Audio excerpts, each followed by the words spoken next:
Nuhera ndatangara mbonye imigabo y'Imana n'ingeni yishitsa inyigisha muri mpwema gakiza gashitse sinzotirimuka heraca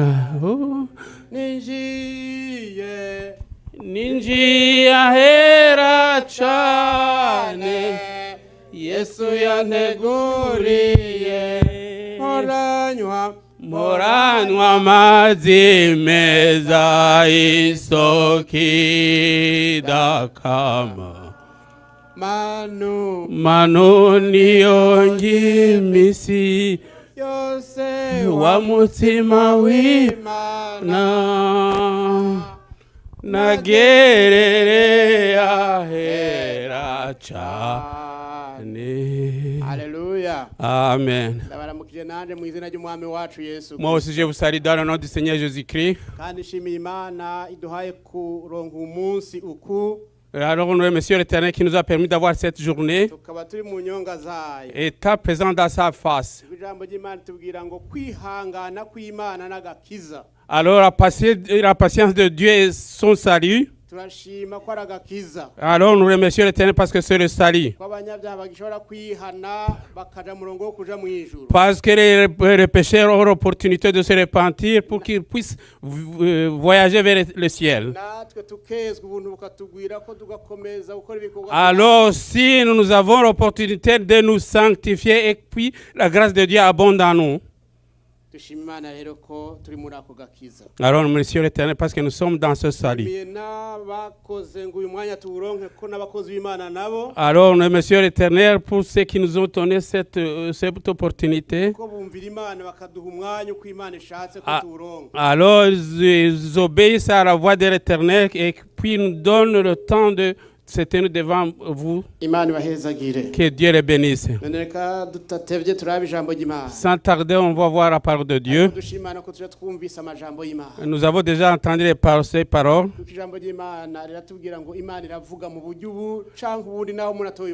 Alors, la parole de Dieu nous dit que la parole de Dieu parle à travers de telle manière ou de telle façon.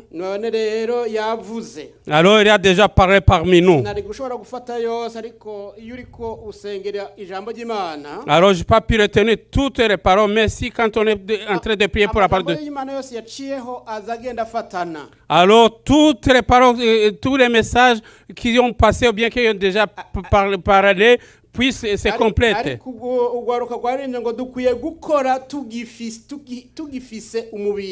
Alors, la chorale de jeunes a chanté que nous devons travailler en ayant encore la chair.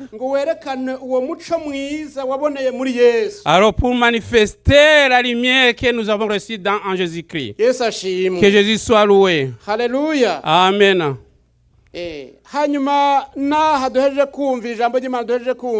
Alors, la parole de Dieu que nous venons d'entendre. Que Dieu les bénisse parce qu'ils ont bien expliqué. Alors,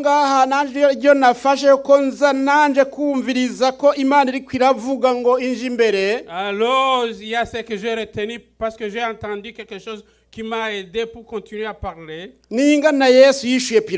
C'est la manière dont Jésus-Christ a répondu à Pilate. Ce qui m'a amené dans le monde, il m'a réalisé de mon naissance.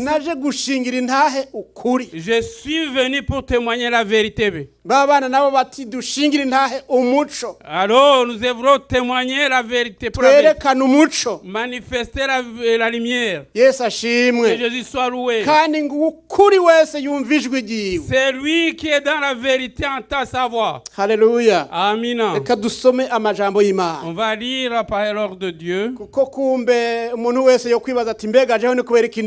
Alors, une personne peut se poser la question pourquoi je suis présent ici. Jésus hano Jésus n'est plus ici. Yesu yaragiye Il est parti. asiga avuze ngo aduha mpwemu yera Alors il a promis le Saint-Esprit avant son départ. kandi ngo niyazuyo Alors c'est ici quand il ngo viendra, azoturongora il nous dirigera, adushikane ku kumenya iki il nous fera savoir ukuri nyene pour savoir la vérité, kutwinjiremwo afin qu'il puisse demeurer en nous. kutugendagendeshe Alors pour que nous puissions marcher dans la vérité, kutuvugishe et la vérité puisse nous inspirer tugushingira intara en la témoignant. Yesu ashimwe Amen. birumvikana icyatumye tuba mu isi Ce qui nous a la raison pour laquelle nous sommes dans le monde, abakijijwe ceux qui sont sauvés. wa munsi Yesu hariya ku musozi wo guhinduka Le jour de la transfiguration de notre Seigneur Jésus-Christ, yakoze remise reprise et il a fait la remise de reprise.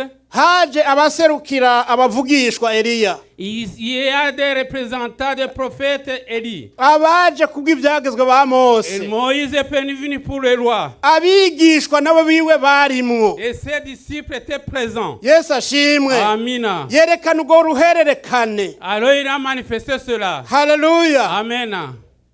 hanyuma mu kugenda cyasiga nababwiye ati kuko abo yasiga abigishwa byerekana ko wenyene ahaye temwe abo bigisha Alors avant son départ, il a manifesté qu'il laisse le témoin à ses disciples.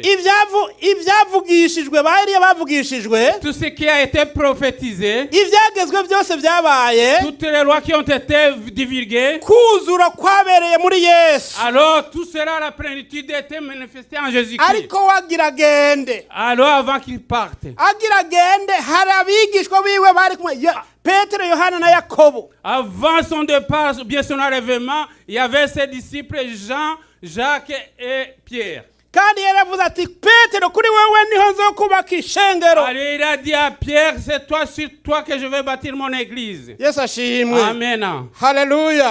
Amen. arabahaye remise reprise. Il a fait remise et reprise. noneho mugiye nimwuzugwa mpemu yaramugiye kushingira intahe. Alors vous êtes serrés remplis de Saint-Esprit, vous serez kuva Yerusalemu à partir de Jérusalem ni Yudaya et la Judée ni Samariya et dans la Samarie no gushika ku mpera y'isi jusqu'à l'extrémité de la terre. niko natwe twaronsaga gakiza. C'est de cette façon que nous avons reçu le salut. ubu turi muri remise reprise ya Yesu. Alors aujourd'hui nous sommes toujours dans la remise et reprise. dukwiye kumenya ico turiko turakora. Alors nous devrons connaître ce que nous sommes en train de faire ou de réaliser. twaraje hano muri Canada. Nous sommes venus dans ce pays que le Canada. Byaravuzwe igihe kirekire.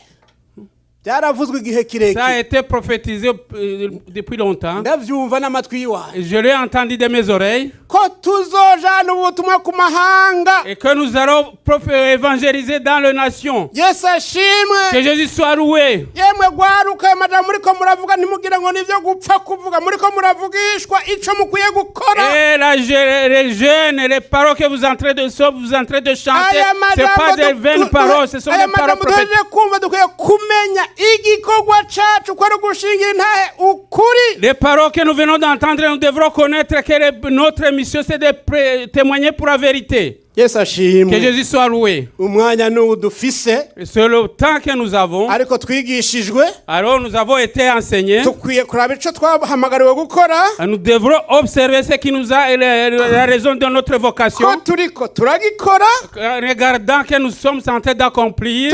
tutariko turagikora turabibibuze. Si nous ne sommes pas en train de le faire, observons ce qui manque. duhimbara Imana tuyigirire ikimazi. Pour que nous soyons agréables à Dieu et que nous devrons être utiles envers lui. mbega umuntu cyagenda kuraba umuzabibu agasanga ntiwama.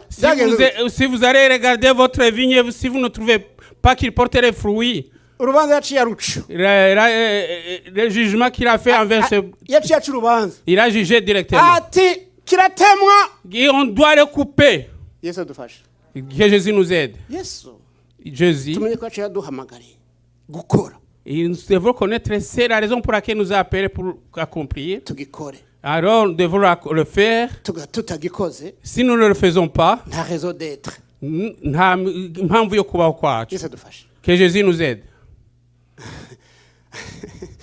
abantu barasenze Les gens ont prié. bari bakeneye kujya kuronka ibiharage, Ils avaient besoin d'obtenir les haricots. bari bakeneye kujya umuceri, Ils avaient besoin de manger du riz. bari bakeneye kujya inyama, Ils avaient besoin de manger de la viande. bari bakeneye kuronka amazu, Ils avaient besoin d'obtenir des maisons. bari bakeneye kuronka imodoka, Ils avaient besoin d'obtenir des voitures. bari bakeneye ibindi. Ils avaient besoin de tant de choses. Ariko Yesu je ntiyarabibuze. Mais Jésus-Christ ne manque pas tout cela. Ariko abashingira intaho kuri Mais ce qui témoigne la vérité, yarabakeneye. il en avait tellement besoin. Yesu abahezagire. Que Jésus vous bénisse. Reka dusome. On va lire. Dusoma hake ko nanateguye byinshi ariko dusoma hake. On ne va pas lire plusieurs passages. Abami ba kabiri Le deuxième livre des rois, igice cya kabiri chapitre 2, umurongo wa 19 verset 19 kugeza kuri 22 jusqu'à 22. reka ndahasome. On va lire. Abami ba kabiri igitabo cya kabiri c'abami Deuxième livre des rois, igice cya kabiri chapitre 2, umurongo wa 19 verset 19 gushika kuri 22 jusqu'à 22. Pardon, 22 dusome rero. On va lire. Elisa akiza amazi arura, maze abantu bo muri ico gisagara babarira Elisa bati, raba iki gisagara ngene cubatswe ahantu heza nkuko nawe ubibona mugenzi, ariko amazi yaho ni mabi kandi atera uburambu mu gihugu. Aravuga ati, nimuzanira akabya gasha mugashiremwo umunyu, nuko barakamuzanira. Aba mu gisagara aja kwiriba ateramwo umunyu, aravuga ati, uku niko harahagize ngo akigirira aya mazi ntaho azosubira kuzana urupfu cankwe kurumvya. Nuko amazi arakira gushikana buginga n'ubu, no kwijambo Elisa yavuze riri. Yesu ashimwe. Amen. Haleluya. Amen. Twavuze insobanuro burya. Nous avons expliqué. Yesu ashimwe. Amen. Twavuze insobanuro. On a déjà expliqué. Yesu ashimwe. Amen. Uyu muntu Elisa, Ce serviteur Élisée, yasubiye mu gishingo ca Eliya. il a remplacé le serviteur et le prophète Élie. Aho imbere yaho musomye nanse ko dusoma byinshi Je n'ai pas voulu lire beaucoup. kuva ku murongo wa mbere gushika ku murongo wa 18 Du 1er au 18e verset. havuga ingana Elisa yahererekanije na Eliya. Alors, la passation ou bien la remise et reprise d'Élie est avec Élisée. Yesu ahambaye habucyubahiro. Que Jésus soit loué. Eliya yaragiye kugenda, Élie allait partir. ni umwe mu bantu badugijwe mu ijuru badabonye urupfu. C'est l'une des personnes qui ont été enlevées de la terre sans passer par la mort. Uwa mbere ni Enoki, Le premier c'est Enoch. uwa kabiri ni Eliya, Le deuxième c'est Élie.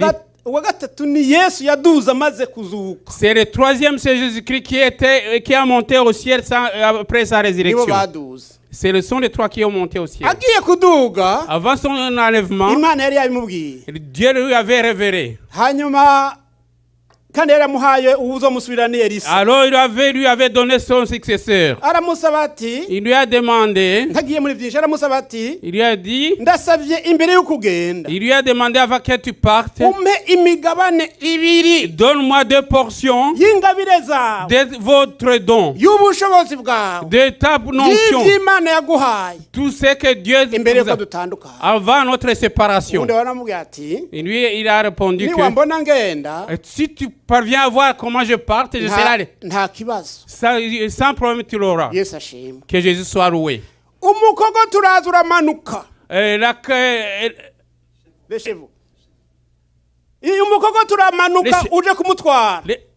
Leshevu. Les chevaux sont venus pour l'enlever. Hanyuma uramutwara. Il est enlevé. Ariko arasemerera Elisa, arasemerera ati, yabaga data we wabereye Abisirayeli imikogote n'amafarasi. Alors Élisée a crié au Dieu d'Israël qui est le possesseur des chevaux. Umutamana wa Eli urakoroka. Alors le manteau d'Élie est tombé. Uwundi arawufata. Et lui, l'autre l'a retenu. Yesu ashimwe. Amen. Ya migabane iramujeka. Et cette portion lui a été donnée. Cette onction. Igitangaza ca mbere yakoze.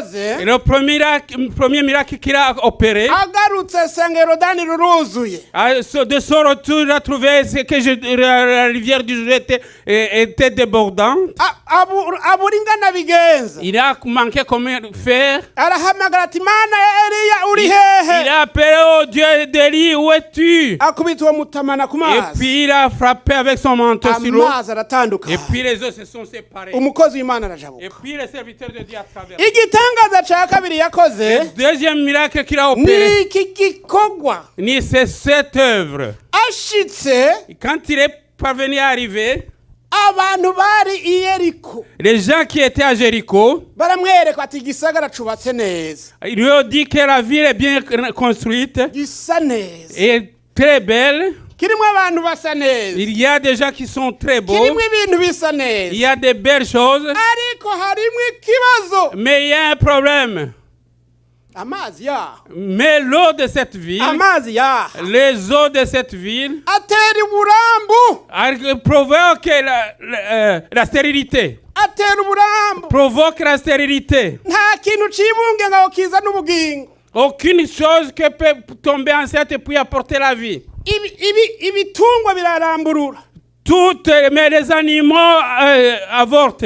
abavyeyi baruhira ubusa Les mamans aussi, c'est ainsi. aha ni mu kaga Alors nous sommes dans la misère. yesu ashimwe Que Jésus soit loué. yari afise inyishu Et il avait la réponse. yari afise imana Il avait Dieu. yarangamije mu ijuru Il a levé les yeux vers la imana ciel. iramuhishurira Puis Dieu lui a révélé. iti ngaho hariho umuti Il y a un remède. babwire Il est répondeur. ati genda muzane Il allait apporter akavya une marmite, une vase, akavya une vase. mugashire mu munyu Mettez-en du sel. mushire mw'iriba Et puis déversez dans la rivière. iryo riba Dans cette source. rirakira Et puis cette source sera guérie. yesu ashimwe Que Jésus soit loué. haleluya Amina.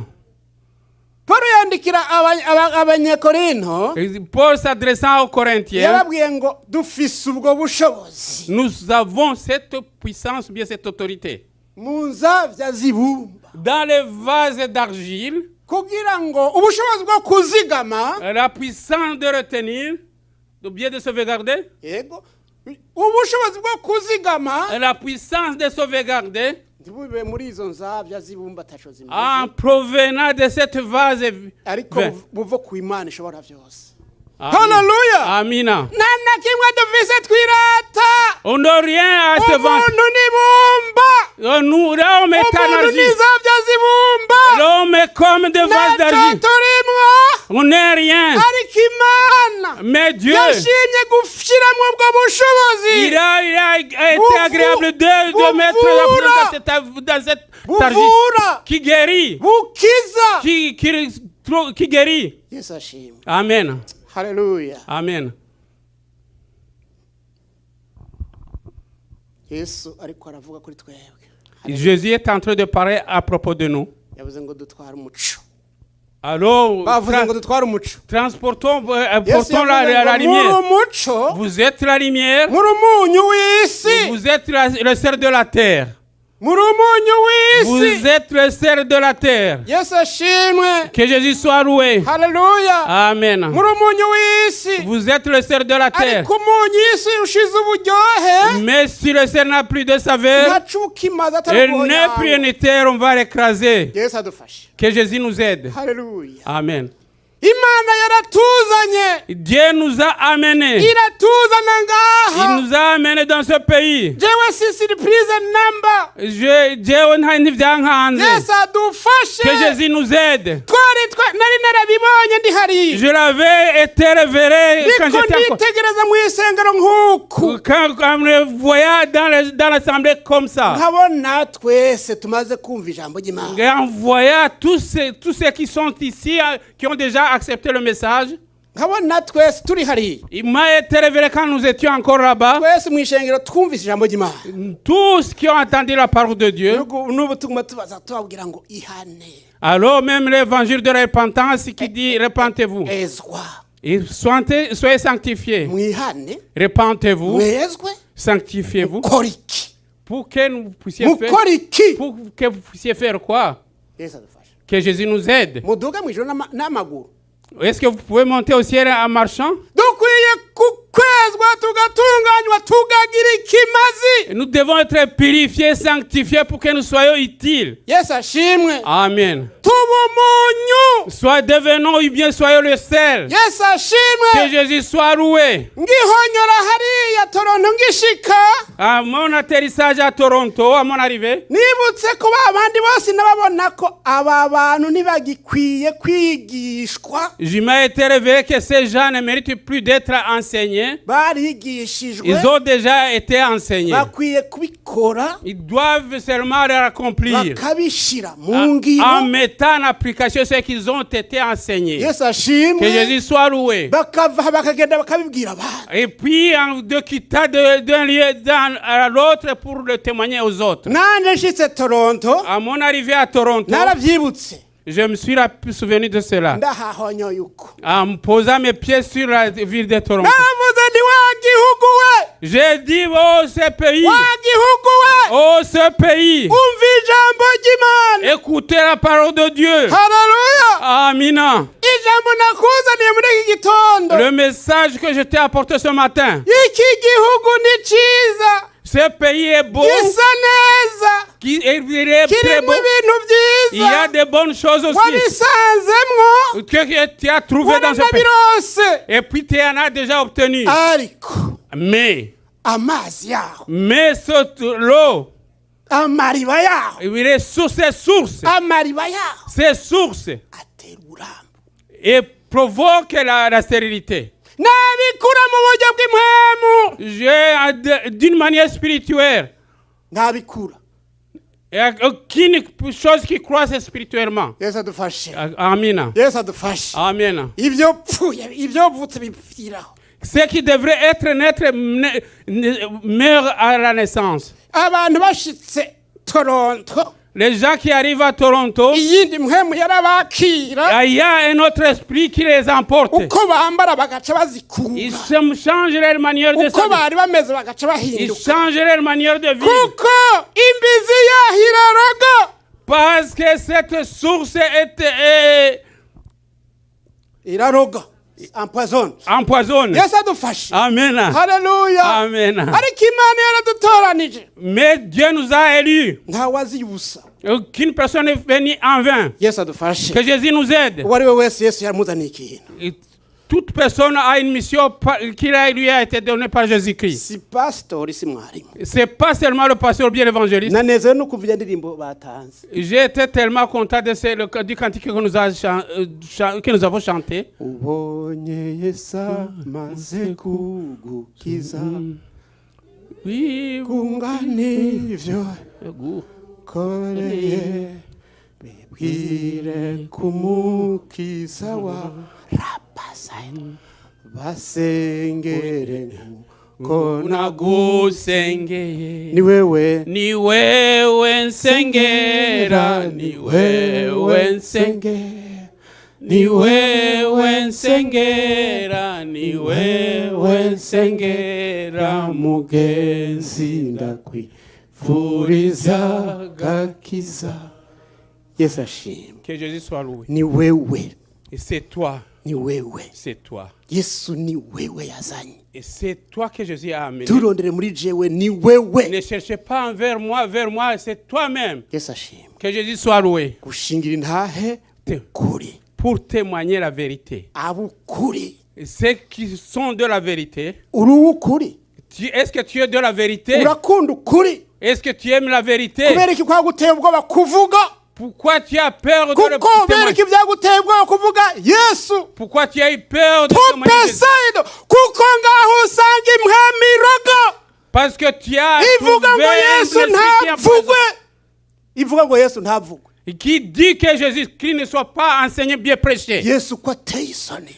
Parce que Jésus-Christ n'est pas quelque chose byaraguteye de... isoni. Parce que tu as honte de Jésus-Christ. byaraguteye isoni. Tu as eu honte de Jésus-Christ. byaraguteye Tu isoni. as eu honte de Jésus-Christ. ukavuga ngo ngaha ngo ntibavyemera. En disant que Jésus n'était pas- ntiwabisengeye. Est-ce que tu l'as prié? iyo ubisengera Si tu aurais prié pour hariho cela, inzira imana ica yo kubivuga il y a une opportunité que Jésus nous donne pour témoigner la vérité. wubaha ukuri En vivant la vérité, ushobora kuvuga ukuri en disant la vérité. bwira yesu aguherekeze Alors, dites à Jésus-Christ qu'il Yes. puisse t'accompagner. yesu adufashe Que Jésus nous aide. impwemu iriho Et l'esprit qui est ici, niya yindi hariya iwacu baraca umugani il y a un proverbe de chez nous. ngo ku isoko y'ahantu kanaka Dans le marché de tel endroit, nta kubivuga ko bahava bamfata je ngo peux ku pas- isoko y'ahantu dans kanaka le marché de tel endroit, ngo uwibwe niwe yiruka alors celui qui a été volé en court derrière lui. yesu adufashe Que Jésus, yesu adufashe que Jésus nous aide. yesu yaguhaye ukuri Jésus t'a donné la vie. yakwise umuco Tu as été désiré comme hajya la mu kazi ukorera Tu as fait la vérité bien hajya la ku ishuri wiga en ayant à l'école en prière. ariko igiteye isoni ni ukuvuga yesu Mais ce qui est honteux, c'est parler Jésus. yesu adufashe Que Jésus nous aide. abigize ibindi Ceux qui sont changés de leur manière, they are proud bo bari fier ils en sont fiers. yesu adufashe Amen. abari mu bindi Ceux qui sont dans d'autres choses, ariko wewe mais toi, utewe isoni tu as eu honte, no tu as honte kuvuga yesu de parler ou bien de témoigner Jésus-Christ. yaguhamagaye Il t'a appelé baguhindure pour qu'il puisse te transformer, akuzuze pour qu'il te puisse remplir, ubumunyu pour que tu sois dissert, ushigwe muri iri riba ryaha afin que tu puisses être déversé dans cette ubwo société, rupfu ruhave pour éloigner la mort, ubugingo buboneke pour qu'il y ait la vie, icyubahiro cy'imana kihabwe que l'honneur de Dieu soit manifesté. nicyo catuzanye C'est ça le but de notre arrivée, message, bien de notre arrivée. yesu adufashe Que Jésus nous aide. yesu ahambaye hawe icyubahiro Que Jésus soit honoré. mariko 16 mariko 16:15 Marc, dans l'évangile de Marc, Yavuze chapitre 16, verset 15, avuga ngo arababwira ngo mugende il lui a dit allez mu bihugu byose dans toutes les nations, mubwire abarimwe bose ubutumwa annoncer la bonne nouvelle dans toutes les créatures. yesu ashimwe Que Jésus soit loué. nicyo yagutumye kuvuga C'est notre message, bien niwo notre mission. munyu uri niwo munyu ubaye wewe Le seul que tu es, uwizera akabatizwa celui qui croira et sera baptisé azokizwa sera sauvé. kandi ibimenyetso bizoheza biboneka Et les miracles que accompagneront, bikwiye kuboneka ngaha qui doivent être manifestés ici. bazosenda abadayimoni mu izina Ils chasseraient le démon dans le nom. bazorambika ibiganza ku bagwaye Ils imposeront les mains sur les malades. nibagicisha ntacyo S'ils kizo boivent quelque chose, mangent quelque chose de mortel, ils ne seront rien. yesu ashimwe Que Jésus soit yesu loué. ashimwe Que Jésus soit loué. abadayimoni basendwe Que les esprits mauvais soient chassés. ariko abadayimoni ba mbere basendwa Les premiers démons à chasser, nabo mu basenda c'est parmi les démons qui sont dans les gens qui prient. ntibasendwa n'impwemu y'ubwoba Et pour que l'esprit de la paix soit ntibasendwa n'impwemu idashingira nta yesu alors qu'on chasse l'esprit qui ne témoigne pas Jésus-Christ. yesu abahezagire Que Jésus vous aide. abayumvise yesu baha umugisha Que Jésus vous bénisse tous ceux qui ont entendu ces paroles. byabashoboka ko gushingira intahe yesu bigora Il est difficile de prêcher le témoignage de Jésus-Christ qui est difficile. ukumva ko bigoye Que tu sens que c'est difficile envers kandi ukumva toi. ko mpwemu yarabikwemeje Mais aujourd'hui, le Seigneur Jésus-Christ, l'Esprit du Seigneur Jésus-Christ vous l'a fait savoir. yesu adufashe Que Jésus nous aide. urakwiye kuvuga nk'ababigishwa Tu mérites de parler comme c'est les disciples. abigishwa babonye bariko baratotezwa Quand les disciples étaient persécutés, barasenze bati mwami et priaient, Seigneur, dusabye utwongere ubushobozi augmentez-nous la pouvoir, la puissance, dushinga intahe pour témoigner. yesu ashimwe Que Jésus soit loué. uvugwe ngaha uvugwe Que l'évangile soit prononcé ici. yesu ashimwe Amen. ako kanya Dans ce moment même, ngo bakirambuye ibiganza alors qu'ils levaient leurs mains, ubushobozi bw'imana bururuka alors la puissance de Dieu est descendue. bavugishwa mu bushobozi bw'imana Ils ont prophétisé. ibimenyetso n'ibitangaza birakoreka Les signes et les abantu prodiges barongerekana barakizwa sont- les gens se sont repentis puis se sont sauvés. yesu abahezagire Que Jésus vous bénisse. kwimenya ni vyiza kwimenya ni Le vyiza connaître, c'est bon. ukavuga uti sinshoboye mwami disant, Seigneur, je suis incapable. ndasabye unshoboze Et fais-moi fais le faire, Seigneur, ou bien l'accomplir. utarihana Si tu n'es pas encore, tu n'as pas encore utarinjira mu l'expérience de la bugingo repentance. Si utarinjira mu tu bugingo n'es pas encore pénétré dans la vie, inzira twavuze ngo uyu munsi ni umunsi w'agakiza le message principal, c'est la journée du salut. twemerwa kuko hirya y'ejo ntawe ubabizi Parce qu'on ne sait pas ce qui se passera le lendemain. wumve ko kwinjira mu by'agakiza ukinjira mu mana ukinjira neza Et sans le besoin de pénétrer dans le salut, ukaja mu bazi ukuri en entrant dans la famille de ceux qui connaissent la vérité. nagomba urimwo Je vous demande si vous êtes parmi ces gens, urimwo wumva uti ndagomba gukizwa si tu as besoin d'être sauvé, uvuga uti uze wigirwe ngaha dusenga imana approchez devant ici pour que nous puissions prier. yesu ashimwe Que Jésus soit loué. yesu ashimwe Que Jésus soit loué. wumva icyo mpwemu yarakubwira Écoutez la voix du Saint-Esprit ugikore pour que tu puisses l'accomplir et le mettre en pratique. yesu bahezagire Que Jésus vous bénisse. haleluya Amen.